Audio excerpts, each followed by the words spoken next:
Good morning, I'm Craig DeGrelli. It's Monday, November 11th, 2024, and these are your Unbiased Updates. President-elect Trump is hitting the ground running this week. Who he has tapped to be the new border czar and the other key positions getting filled fast. And the search for the dozens of monkeys that escaped from a South Carolina research facility.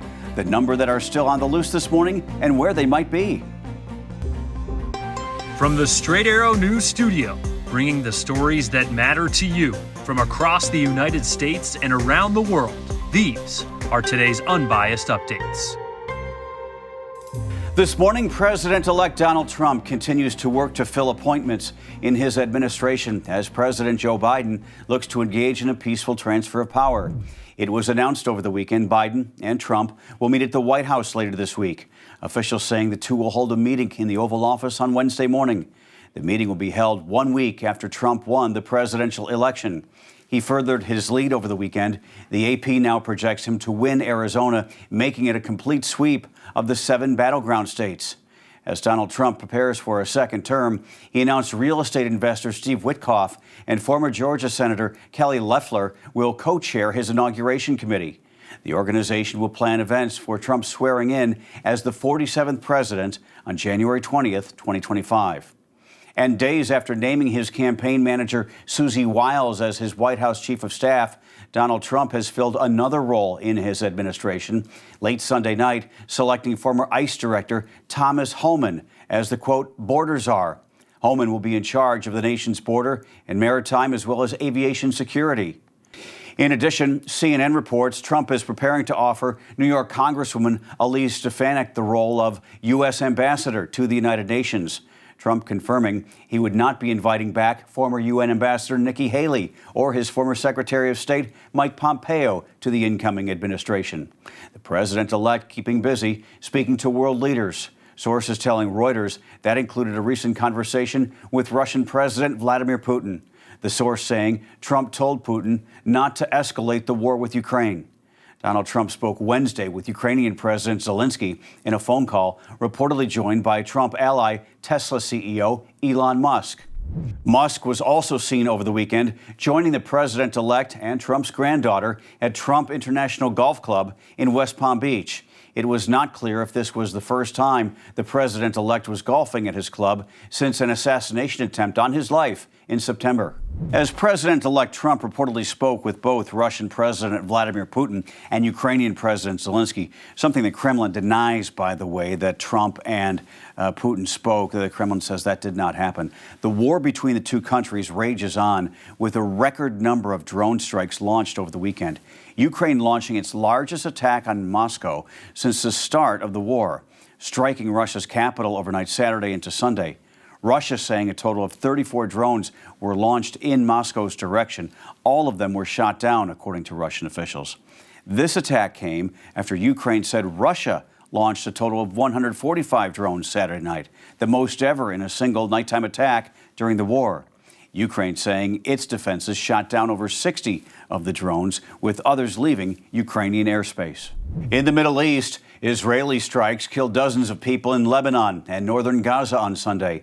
Lebanon's health ministry reports the offensive there left at least 23 people dead, including 7 children, in a village north of Beirut, away from the areas of the country where the Iran-backed militant group Hezbollah has a major presence.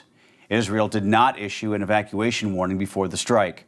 However, Israel's military said it hit a Hezbollah site used to store weapons, and the strike is under review. The strike in northern Gaza was on a home that was sheltering displaced people, according to a hospital official in the territory. At least 17 were killed. The Israeli military says it targeted a site where militants were operating. The strikes came less than 24 hours after Qatar announced it suspended its role as mediator for a ceasefire between Israel and Hamas in Gaza because neither side is willing to come to an agreement. Back here in the U.S., 1 person is dead and 16 others injured after a shooting at Tuskegee University in Alabama early Sunday morning. Authorities say the suspect, identified as 25-year-old Jacques Myrick, has been charged with 1 federal count of possession of a machine gun. They say Myrick was found leaving the scene of the shooting, which occurred during a homecoming week celebration at the school. Investigators say he had a handgun with a machine gun conversion device. The person who was killed was an 18-year-old. The school is saying the victim was, quote, a non-university individual. The university has canceled all classes for today. More than half of the monkeys that escaped from a South Carolina research facility are back where they belong this morning. Last Wednesday, 43 macaque monkeys escaped from Alpha Genesis, a medical lab that uses the animals for clinical drug trials in Yamasee, about 60 miles west of Charleston. As of Sunday night, 25 of the 43 runaway primates had been rounded up.